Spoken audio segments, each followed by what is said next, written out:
پارا چنار کے بند راستے کھلوانے کے لیے ملک بھر میں احتجاجی دھرنے، ٹریفک کا نظام درہم برہم ہو گیا۔ نمائش چورنگی پر دھرنے میں مرد اور خواتین کی بڑی تعداد موجود۔ ابوالحسن اصفہانی روڈ پر بھی احتجاج، سوراب گوٹ کو گلشن اقبال سے ملانے والی دونوں سڑکیں بلاک۔ کراچی ملی 15 اور اسٹار گیٹ پر بھی دھرنا، شارع فیصل جگہ جگہ بلاک۔ نیشنل ہائی وے سے آنے جانے والا ٹریفک بھی بند۔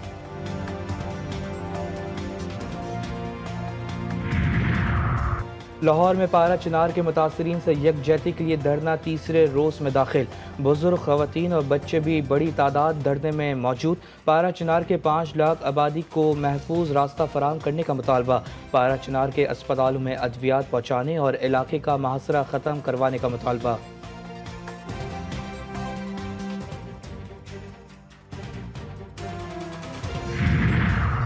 کوئٹہ کی ہزارہ برادری بھی پارا چنار کے شہریوں کے لیے سڑکوں پر بیٹھ گئی۔ کوئٹہ میں شودا چوک پر تیسرے روز بھی دھرنا جاری۔ کوئٹہ میں درجہ حرارت -4 تک گرنے کے باوجود لوگوں کی بڑی تعداد سڑکوں پر بیٹھ گئی۔ کوئٹہ کے مظاہرین نے پارا چنار کے راستے کھولنے تک دھرنا ختم کرنے سے انکار کر دیا۔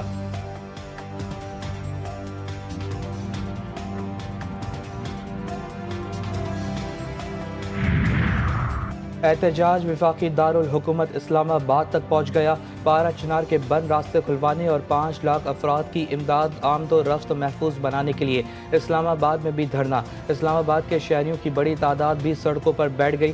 شرکا نے شمع روشن کی، آج بھی احتجاج جاری رکھنے کا اعلان۔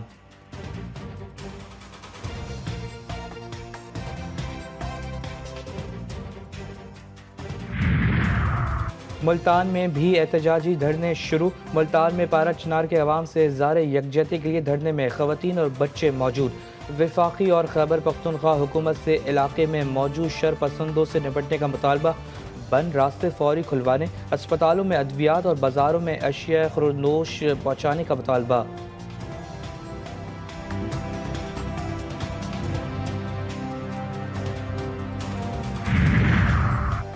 پارا چنار کا مسئلہ حل نہ ہونے پر ملک بھر میں سڑکیں بند کرنے کا عندیہ۔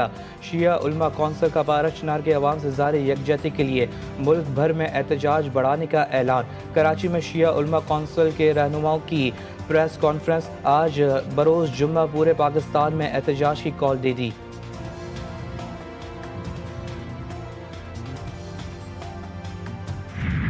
پارا چنار میں امن کے لیے کوششیں تیز، مذاکرات کے لیے راہ ہموار۔ گرینڈ امن جرگے کی فریقین سے بات چیت مکمل۔ کوہاٹ میں حتمی فیصلے کے لیے جرگہ ہوگا۔ کرم میں ادویات اور خوراک کی قلت، راستے بند، کئی بچے ابدی نیند سو گئے۔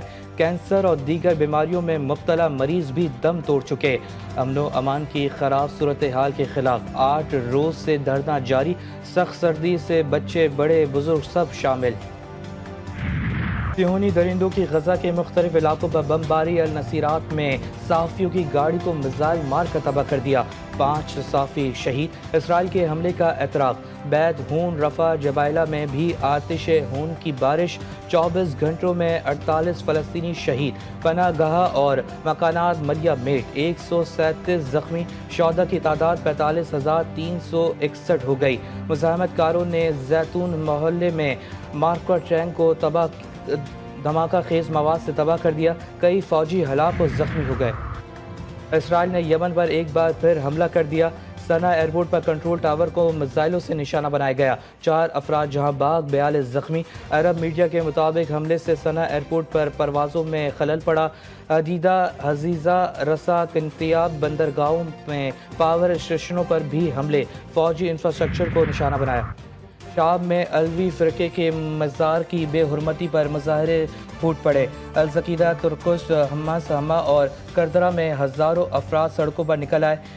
تحریل الشام کے مسلح افراد کی فائرنگ سے کئی افراد جہاں باغ اور زخمی، الزقیہ، طرطوس، حمص اور کرفیو لگا دیا۔ طرطوس میں سابق صدر بشار الاسد کے وفادار ملیشیا کے گھات لگا کر حملے میں 14 پولیس اہلکار ہلاک اور 10 زخمی ہو گئے۔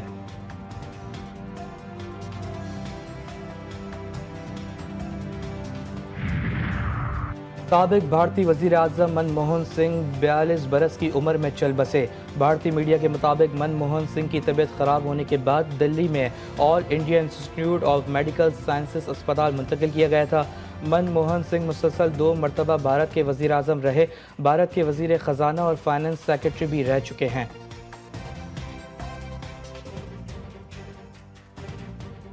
ملک سے دشمنی اور غداری کا منطقی انجام، ملٹری کورٹ نے سانحہ 9 مئی میں ملوث مزید 60 ملزمان کو سزائیں سنا دی۔ حسان نیازی کو 10 سال قید بامشقت، ریٹائرڈ بریگیڈیئر بھی شامل۔ آئی ایس پی آر کے مطابق مجرمان کو فیلڈ جنرل کورٹ مارشل نے سزائیں سنائی۔ جناح ہاؤس حملے میں ملوث حسان خان کو 10 سال قید بامشقت سزا سنائی گئی۔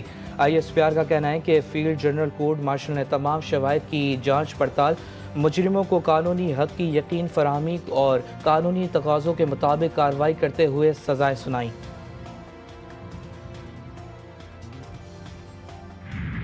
دیکھا کہ چند گھنٹوں میں پورے ملک میں مختلف جگہوں پہ صرف فوجی تنصیبات پر حملے کرائے، اور ان واقعات کو آپ نے بھی دیکھا، کیمرے کی آنکھ نے فلم بند بھی کیا، اور جب یہ شواہد اور یہ ساری چیزیں لوگوں کے سامنے آئی تو آپ نے عوام کا غصہ اور رد عمل بھی دیکھا۔ آپ نے یہ بھی دیکھا کہ کس طرح عوام نے اس انتشاری ٹولے سے پیچھے ہٹی، تو جب یہ کھل کے سامنے آ گیا تو وہ دوسرا فریب اور دوسرا جھوٹ اور دوسرا پروپیگنڈا شروع کیا گیا۔ 9 مئی کوئی ڈھکی چھپی چیز نہیں، اس سے انتشار کے ثبوت آج ہر شخص کے پاس موجود ہیں۔ D G I S P R کے کہتے ہیں پوری قوم جانتی ہے کیسے افواج پاکستان، خفیہ ایجنسیوں اور سپہ سالار کے خلاف زہریلا بیانیہ بنایا گیا۔ عوام نے 9 مئی کے انتشار کے بعد ان فسادیوں کو مسترد کر دیا۔ آج جن مجرمان کو سزا دی گئی ہے، تمام وہ لوگ ہیں جنہوں نے وہاں پہ توڑ پھوڑ کی، جلاؤ گھیراؤ کیا اور تشدد کیا اہلکاروں کے اوپر۔ تو اس میں وہ بھی شامل ہے جس نے گھر کے اندر گھس کے ٹی وی توڑا تھا، اس میں وہ بھی شامل ہے جس نے وردی کی بے حرمتی کی تھی، جس نے گیٹ توڑا تھا، جنہوں نے اندر گھس کے آگ لگائی تھی، اور ملک دشمنوں کا خواب جنہوں نے پورا کیا تھا۔ سانحہ 9 مئی بانی پی ٹی آئی کی سازش، وفاقی وزیر اطلاعات عطا طارہ کی کڑی تنقید، کہا 9 مئی کے مزید 60 مجرمان کو سزا سنا دی گئی۔ جن مجرمان کو سزا دی گئی ان لوگوں نے توڑ پھوڑ کی۔ 9 مئی کو باقاعدہ منصوبہ بندی کے ساتھ حملے کیے گئے، سزاؤں سے قبل تمام قانونی تقاضے پورے کیے گئے۔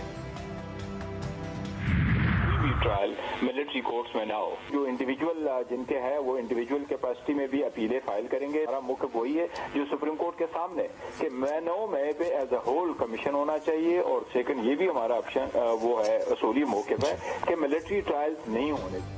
ملٹری کورٹ سے سزائیں، تحریک انصاف کا بڑا اعلان، چیئرمین بیرسٹر گوہر کہتے ہیں ملٹری کورٹس کے فیصلے کے خلاف اپیل دائر کریں گے، اپیلیں انفرادی طور پر بھی دائر کی جائیں گی۔ اپنے ایک بیان میں ان کا کہنا تھا کہ سپریم کورٹ کو چاہیے کہ ملٹری ٹرائل سے متعلق کیس کا جلد فیصلہ کرے۔ مطالبہ ہے کہ 9 مئی اور 26 نومبر کے واقعات پر جوڈیشل کمیشن بنایا جائے۔